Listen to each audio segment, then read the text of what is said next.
Meron akong 5 natukoy na mga pamamaraan kung paano nila i-float yung isang grand design to protect and shield the mastermind. Una, yung scapegoat strategy. Scapegoat strategy, okay. Hahanap sila ng sino yung mapagbalingan nila. Ang napagbalingan nila ngayon, sapagkat wala rito, ay yung dating Congressman Saldico. So, gusto nila doon lang matuon, doon lang ma-focus ang usapin. So yun ang magiging scapegoat nila? So parang kapag yun ang nadiin mo, ligtas na lahat. Pwede. Sana kung ma-establish natin, Yun ang hanggang storya, doon no? lang. Okay. Kaya lang, nagsisigaw ang mga ebidensya.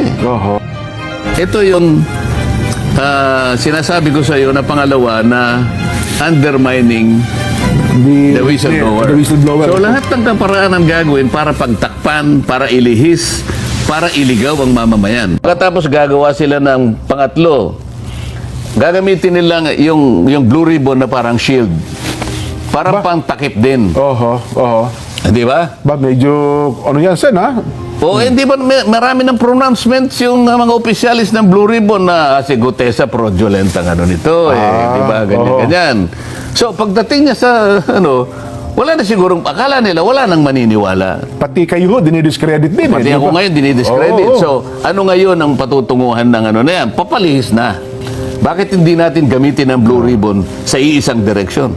Bakit tayo nag-aaway-aaway? Ba't kinakailangan yung manira ng tao? Meron pang shifting narratives. Yung ipinapalit-palit nila. Di ba? Nag-iiba-iba ng ano. Sabi nila, pwede natin gawing state witness si ganito. Teka muna, ikaw ang pinakamalaki dyan eh. Ikaw pang magiging state witness. Nakikita mo yung nakikita mo yung pattern. Yes po. Mga pattern ito eh.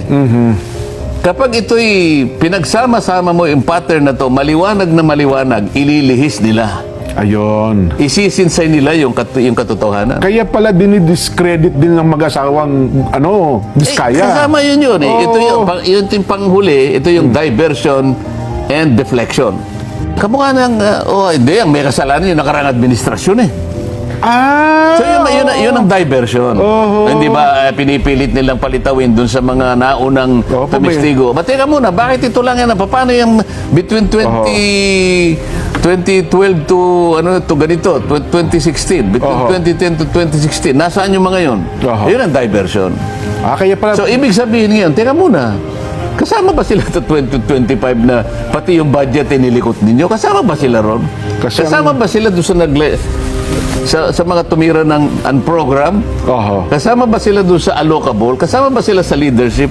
Pinag-uusapan